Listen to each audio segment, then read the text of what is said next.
La clasificación de los contratos es un asunto que antiguamente, por ejemplo, en el derecho romano, era de magna importancia, pues las posibilidades que tuviera un acreedor de hacer un reclamo estaban estrictamente ligadas con el tipo contractual que hubiere celebrado. No obstante, eso no significa que hoy en día este tipo de clasificaciones no tengan relevancia, pues al contrario, grandes y pequeños conflictos se resuelven en los estrados dependiendo de cuál fue el contrato que se celebró. Es por ello que en este video queremos hacer un breve recorrido sobre los tipos contractuales que la legislación colombiana, así como la práctica, contemplan.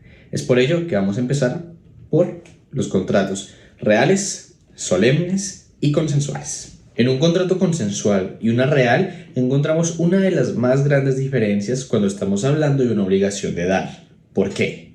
Pues principalmente porque ante un caso de incumplimiento, o sea, no dar, en un contrato real no habrá lugar a un reclamo por incumplimiento de ese contrato, dado que el contrato jamás nació. En un contrato real es requisito indispensable para el nacimiento la entrega de la cosa.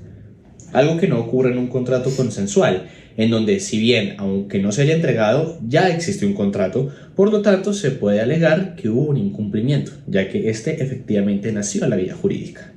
Ahora bien, cuando hablamos de contratos solemnes, estamos refiriéndonos a una situación particular en la cual el legislador, seguramente por razones de orden público, determinó que era necesario para que el contrato naciera a la vida jurídica que fuera elevado a escrito, no necesariamente mediante una escritura pública. Es un requisito especial que se le da a cierto tipo de contratos, como por ejemplo aquellos que versen sobre la compraventa de bienes inmuebles. Pero no, en este caso puede bastar con que se haga una servilleta, con que se haga en un correo electrónico, en un mensaje de texto y el largo etcétera de posibilidades que tiene la humanidad para poder hacer un escrito.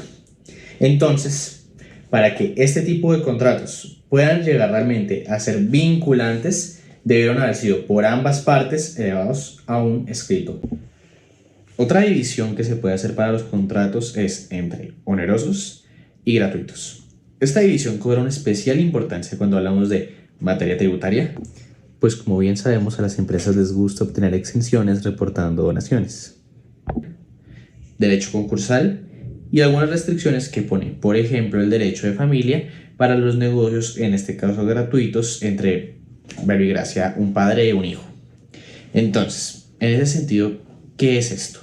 Los contratos gratuitos son aquellos que van en detrimento de un patrimonio para el enriquecimiento de otro, por ejemplo, la donación. Sin embargo, esta diferencia no es siempre tan clara, no se marca con tanta fuerza. Digamos, en un comodato donde se presta un libro, pues no está claro que realmente haya un empobrecimiento de un patrimonio y un gran enriquecimiento de parte del otro. Bueno, sobre los contratos onerosos encontramos dos de buena importancia: el aleatorio y el conmutativo. Este último lo que nos quiere decir es que hay una prestación que está determinada. Nosotros sabemos qué es lo que eventualmente vamos a recibir, mientras que en el aleatorio no es así, no está realmente determinada la prestación y eso puede dar pie a que hayan desequilibrios importantes. Una manifestación en el mundo jurídico de esto es que un contrato aleatorio no se puede mandar por lesión enorme. Pues imagínense nada más la diferencia que haría el recibir de un billete de lotería que cuesta menos de 10.000 pesos miles de millones. En ese caso, pues tendrán que abstenerse de acudir a este tipo de acciones. Ahora bien, podemos hablar de los contratos según la cantidad de personas que hacen parte de él. Ello nos permite hablar de contratos unilaterales, bilaterales y multilaterales.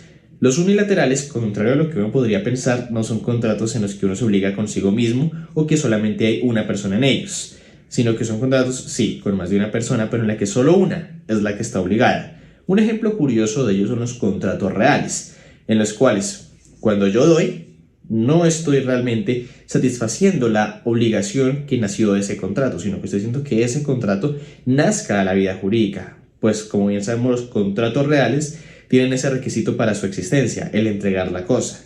Y después de ello, ya queda ahora sí en la otra persona y solo en ella la obligación contractual. En este caso sería regresarla. Los contratos bilaterales son los que estamos más acostumbrados a ver. Hay dos partes y podemos encontrar muchos ejemplos de ellos en nuestra sociedad. Uno, claro, podría ser el contrato de arrendamiento. Finalmente, los contratos multilaterales son aquellos en los que hay más de dos partes en él. El ejemplo paradigmático, no sin argumentos en contra, es el de la sociedad comercial, en donde muchos socios o varios socios están invirtiendo en algo esperando recibir réditos de ello.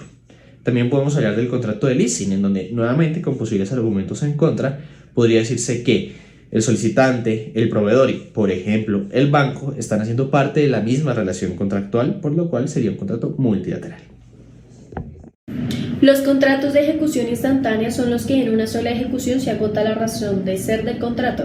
Generalmente coincide en la celebración.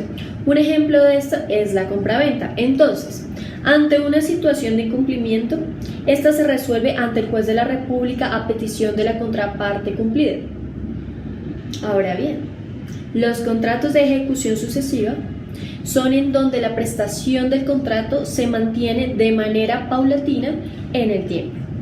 Ejemplo, el contrato de suministro y arrendamiento, entre otros. Entonces, ante una situación de incumplimiento, sí, se va al juez y su cumplimiento es compulsivo, ya no hay una resolución sino la terminación del contrato. Y esta terminación del contrato es hacia adelante, ex nunc, respetando los efectos que el contrato ya haya tenido, las situaciones jurídicas que ya estén. Los contratos nominados son aquellos que tienen un nombre o un reconocimiento, es decir, casi todos los contratos son así. Pero ojo, todo contrato típico es nominado, pero no todo nominado es típico. Los contratos típicos pueden ser la compraventa o el leasing. Los atípicos surgen de la evolución y fluir constante de contratos que se reconocen como típicos. Ejemplo es el de la compraventa, que evoluciona al de suministro, o el de mutuo, que evoluciona al de descuento. Ahora bien, un contrato es típico o atípico en función del desarrollo normativo. Si tiene un desarrollo normativo integral, exhaustivo, sistemático, riguroso, se habla de un contrato típico, y cuando no lo reúne, estamos en presencia de un contrato atípico. Por otro lado, tenemos los contratos innominados. Son aquellos que no tienen un nombre, que no figuran expresamente en ninguna ley, pero por contener los elementos generales de cualquier contrato, surge efectos entre las partes que lo suscriben. Por ejemplo, el pacto de socios es un contrato que no figura ni en el Código Civil ni en el Código de Comercio, pero es válido para las partes que lo han firmado. Los contratos de libre discusión, también llamados de libre consentimiento, son aquellos que resurgen del libre debate de las cláusulas por parte de los contratantes, de libre acuerdo de sus voluntades. Las partes buscan sus propios intereses en este tipo de contratos. Pero por otro lado, tenemos los contratos de adhesión. Estos se presentan como una obra de una de las partes. Es una oferta rígida que no da lugar a que el contratante discuta las condiciones planteadas, sino que se adhiere a ellas. En el adherir hay consentir y se forma en la vinculación de una a la voluntad de la otra. A continuación explicaré 4 tipos de contratos que pueden darse para malentenderlos y confundirlos, por lo que te recomiendo tener lápiz y papel a la mano y prestes mucha atención. Primero, contratos de contraprestación. Son aquellos contratos con una casi perfecta simetría, pues la razón para que uno de los sujetos se obligue es directamente en la obligación que el otro sujeto contrae, es decir, doy para que me des. Segundo, contratos de colaboración.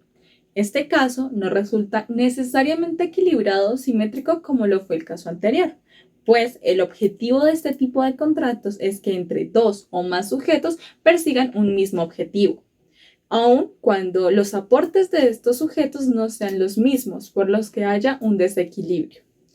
Hay un caso excepcional que se genera a partir de estos tipos de contratos y es la fusión, en la que una de las partes aporta tanto más que la otra que esta última termina extinguiéndose en la primera.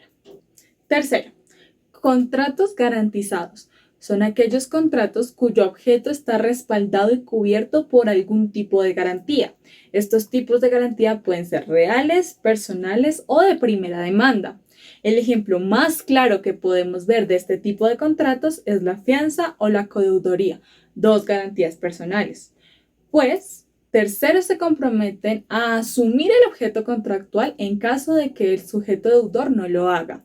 Ojo, es importante que profundices este tema, pues, aunque estamos acostumbrados a escuchar fiador y codeudor bajo la misma interpretación, las obligaciones que se contraen son diferentes, por lo que se entienden como dos figuras totalmente diferentes. Por último, contrato de garantía. El fin de este contrato es garantizarle al acreedor el cumplimiento de las obligaciones de su deudor. Para esto se crean diferentes garantías que se estipulan en un contrato, como lo es el contrato de hipoteca o de prenda. Esto fue apenas una mirada superficial a este tipo de contratos. Sin embargo, de cada uno aún hay mucho que decir. Si este tema te interesa, te invito a seguir investigando. En cuanto a la interpretación de un contrato, primordialmente debe entenderse que, de forma idónea, los contratos deben ser claros y expresos, para que justamente no entremos en conflictos interpretativos. Sin embargo, está claro que no todo es perfecto, por lo que nuestro Código Civil se encargó de establecer algunas reglas para aquellos casos en los que los contratos no fueran ni expresos ni claros. Entre el artículo 1618 y el artículo 1624 vamos a encontrar las diferentes reglas de interpretación de contratos. Estos artículos se titulan: primero, prevalencia de la intención. Segundo, limitación del contrato a su materia. Tercero, interpretación por la naturaleza del contrato. Cuarto, interpretación sistémica por comparación y por aplicación práctica. Quinto, interpretación de la inclusión de casos dentro del contrato. Y por último, interpretación a favor del deudor. Estos criterios son los que adoptan los jueces o árbitros para la resolución de conflictos cuyos contratos no estén claros. Esto fue todo por hoy. Esperamos haber sido de utilidad y haber podido colaborar en la comprensión de temas que, a pesar de ser muy interesantes, pueden resultar un poco complejos. ¡Hasta pronto!